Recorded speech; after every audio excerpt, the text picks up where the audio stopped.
Hello and welcome to another video review. This is STRAFE, specifically the Millennium Edition update for PC, Mac, and PlayStation 4. What you're seeing here is the PC version. This is a first-person shooter developed by Pixel Titans and published by Devolver Digital in May of last year, and it later saw an update that brought it up to what is now known as the Millennium Edition. It saw numerous changes, including lots of new content, as well as lots of bug fixes, which mostly remedied a lot of problems that people had with the game on launch. And as a result of many of the problems on the game's launch, it was seen as not really living up to the expectations after the Kickstarter campaign, and it got a pretty mixed reception as a result. Some people really liked it, but other people really hated it, and there wasn't a whole lot of in between. And just to give you some context of where I am in the grand scheme of things here, I did not back the Kickstarter, and I actually did not play the game until after the Millennium Edition was released. As a result, the frame of reference I have for the original release of the game is only what I've heard secondhand, so I can't confirm or deny anything was improved over the original release. What I can and will do, however, is give you an assessment of the game as it is now with the Millennium Edition. So, let's go ahead and get right to it. Well, as far as presentation goes, you do have to keep in mind that they're going for a retro 3D game aesthetic, and specifically they cite that the game is supposed to be bleeding-edge graphics and gameplay for 1996. But the actual visual quality is closer to the likes of Quake 2, which was released in 1997, so it's close, but not quite there. Now that said, they did still do a very good job with giving it that retro aesthetic. Everything is suitably low poly, and every single texture is suitably low res, although they do toss in a few more modern features like certain lighting and shader effects, as well as the physics simulation the game has, particularly with regards to liquids. You see, this is a game where you run around and you annihilate basically everything in your path, and that involves lots of dismemberment and lots of blood spraying everywhere. Now, when you compare this to old-school first-person shooters that did have quite a bit of gore in them, it wasn't this kind of gore. It wasn't quite this over-the-top.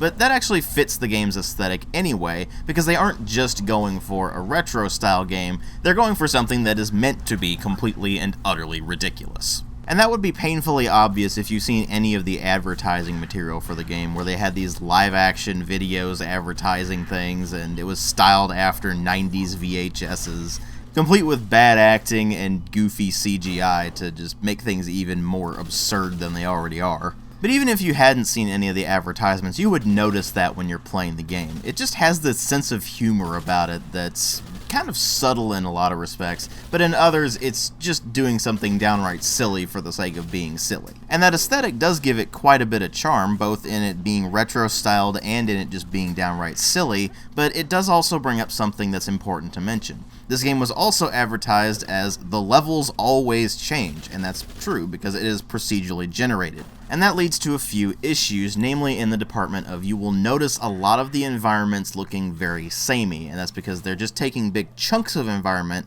and sticking them together. There's really not all that many unique areas in the game, which means that the visuals do get pretty repetitive pretty quickly, so if you're not willing to put up with that, then that actually will become a problem. But it does bring up something that's very important in an age where random generation is becoming more and more of a thing. No amount of randomly sticking a bunch of bits of level together and hoping that it works is ever going to substitute for proper level design.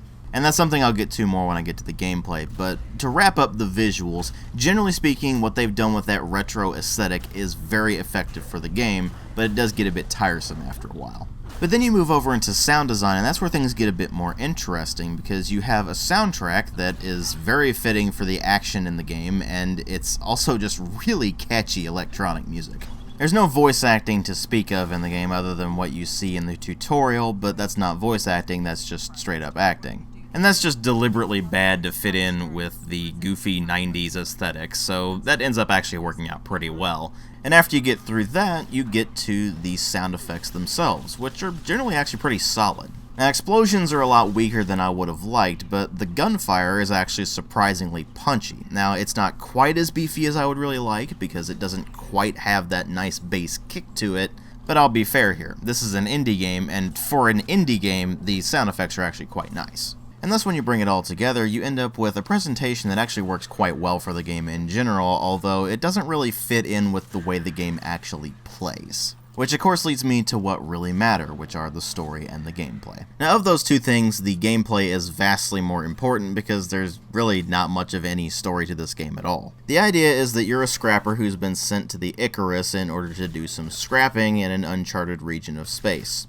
The thing is, when you arrive on the Icarus, you find out that things have gone horribly awry, and there are aliens and monsters everywhere. So basically, you're just spending the rest of the game fighting for your life in order to try to make it back to your ship and escape. And that's really it. I mean, you do get some visual cues here and there as to what might have been the cause of the alien outbreak and such, but then you actually go further into the game and find out it really doesn't matter. Everything ultimately falls to the gameplay to bring things up because the story is so paper thin, but when you actually get into the gameplay, you find it's torn between two different styles of play. On the one hand, this is trying to be a retro throwback shooter, and on the other hand, it's a modern style rogue-lite shooter. What do I mean by that? Well, I mentioned before that all of the levels are procedurally generated, meaning that they take bits and pieces of level and stick them together to make something vaguely coherent. The idea there is that no two runs are going to be exactly alike, but you very quickly find out there's not all that many areas that it actually sticks together, and thus the runs actually end up being very samey. In addition to the runs being rather samey, you end up with the level design just not flowing well together at all. It'll have rather abrupt transitions between locations, and while it's not so bad that the game becomes unplayable or it's so jarring that it takes you completely out of the experience, you do notice that it's pretty obvious the levels were not designed by an actual level designer. And that does have a rather negative effect on the game as a whole because you start out and you're in a bunch of relatively tight corridors which really do not suit the game at all, and then later on you get into levels that open up a lot more and are considerably more conducive to the actual gameplay mechanics. Because the mechanics are somewhere between an old school shooter and a modern shooter. There's no weapon limit, for example, although you do have a primary weapon and then a bunch of secondary weapons that you pick up as you go through the game, and you also have this very fast movement style where you just move quickly in general, but you can even start bunny hopping for additional speed. Add to that a lot of the weapons are projectile based rather than hit scan, and you end up with a system that actually requires a bit more skill than what you're used to in most modern shooters. But that's really where all of the old school stuff ends and the newer stuff begins, because you do have a variety of enemies, and you would think that with a wide arsenal of weaponry that you'd be able to use that to different advantages and disadvantages in given situations, but unfortunately the enemies fall into one of three categories. 1, they're melee, so they just charge directly at you. 2, they're ranged, so they hang back and just sit tight and shoot at you. Or 3, there's some combination of the two, meaning that they charge towards you but occasionally shoot at you while doing so. None of the enemy AI is good, they don't react to what you're doing, and thus you end up with pretty much a horde shooter where you're just seeing these large swaths of enemies coming at you, and you just have to mow them all down before you can move to the next area. Unlike in a lot of old school shooters, you can't trick them into fighting each other, and you don't have any real variation in strategy between what you're fighting. You're just going to have target prioritization, which usually ends up being aiming for the ranged enemies first because they can do the most damage to you before the melee guys close in. And then the melee guys are so dumb that it's really easy to circle strafe around them and just annihilate them before they have a chance to react to you. The only enemy types you do have to be really careful around are the ones that have acid for blood, and when you take them down, they will start spewing acid all over the place, because acid does a fair bit of damage to you, unless you have a specific upgrade that you can get while playing the game that will give you significant resistance to acid damage. This leads me into the upgrade system, which consists of power-ups that you pick up throughout the course of the game, and various items that you can buy in the shop. The power-ups consist of 4 canisters that will increase your damage, accuracy, ammo capacity, and rate of fire as you play through your specific run, and that resets at the beginning of every single run, so you start with the default and then work your way up from there with all of the power-ups. And I'm going to go ahead and lump in the health and armor pickups here as well, because there's not really anywhere else to put them. You do have limited health and armor, and while you replenish your health by picking up food items scattered all over the levels, you replenish your armor by either getting really lucky and finding an armor pickup somewhere, or by going to a station and crafting it with scrap.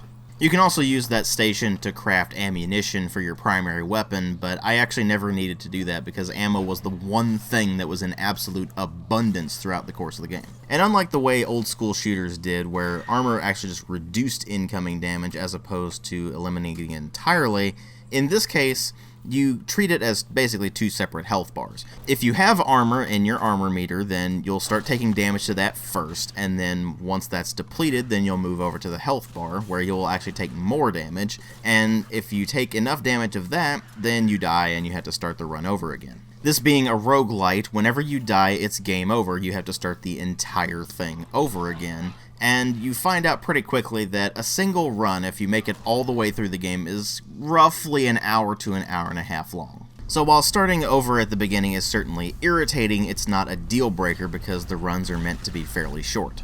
Assuming you make it all the way through a run, it will take you through 4 sections of 3 levels each of which is a different biome, and then at the very end you're going to have a boss arena before you manage to make it back to your ship and go home. On the second level of each area, you'll encounter a shop where you can buy items using the credits that you'll pick up throughout the game and that you can convert scrap into as well. These are things like being able to do a double jump, or being able to move faster, or sometimes being able to pull things towards you as opposed to having to go up and pick them up yourself, and also teleporter parts. At the beginning of each area, there is a teleporter that requires 4 parts in order to function again, and once you get that functioning, you can actually jump directly to that level as opposed to having to go all the way through the game again. The thing is that the teleporter parts will actually stay connected to the teleporters regardless of what happens to you throughout the course of the game, and on each subsequent run you'll find additional parts, meaning it takes multiple runs to fully repair a teleporter and thus be able to jump to that section again. It's rather time consuming to get all that working, and by the time you get it all working and you hop into the teleporter and go to one of the later stages, you find out that, oh wait, I don't have any of the upgrades from the previous sections, so now I'm going into this new level with a lot of relatively powerful enemies, and I'm using the unupgraded stuff. That's not necessarily a good thing. I mean, it's one thing to go in there without a bunch of damage and capacity upgrades, but it's something else entirely to go in there without any of the special upgrades that you can find throughout the levels, where you'll go up to a machine and you'll deposit your weapon, and after a few seconds it will pop the weapon back out with a random upgrade on it. So for example, with the railgun, which is the one I primarily use with my runs, and generally I found I was the most effective with it, it might upgrade the primary fire to be a 3-round burst that admittedly is lower powered than the main rail shot, or it might change it over to launch a ridiculously powerful exploding disc, or it might even upgrade the secondary fire to become a sort of lightning bolt stream, or it might change it over to a singularity launcher or something along those lines. The thing is that you don't have any control over what the machine upgrades it to, so it could upgrade that primary fire from, let's just say you had it on the disc and you really like the disc, and you're like, maybe if I put the thing in the machine then it will upgrade the secondary fire because I'm not crazy about the one I've got, only to find that when you get the weapon back, now you're not using the disc anymore, you're using the 3-round burst, which is less effective. That sort of thing gets pretty irritating, but it is something that you can kind of work around, because even though the upgrades may not necessarily be what you want, they are better than the base gun anyway. Well, mostly, because the basic railgun shot is actually better than the 3-round burst, because at least it's a bit more accurate and does a bit more damage, but whatever. Point is that all of the upgrades you get are completely random except the ones you can buy at the shop, which certainly are randomly generated, but at least you can pick which one you get when you go there. Now, if you would hear the devs describe it, that would mean the game has a lot of replayability, but what it really means is that you're just gonna fall down to luck most of the time when you're going on a run. Sure, there is skill involved in the game to some degree, but it is much more reliant on the luck you get with the procedural generation than it is on your individual skills as a first-person shooter player. You may be doing just fine, and then the game decides to open up a monster box behind you, and suddenly you get attacked from behind without even knowing the enemy's behind you in the first place. Or you might be down to your last bit of health, and in your fit of trying to run around and find some sort of healing item, you end up running across some enemies and they get a lucky shot in.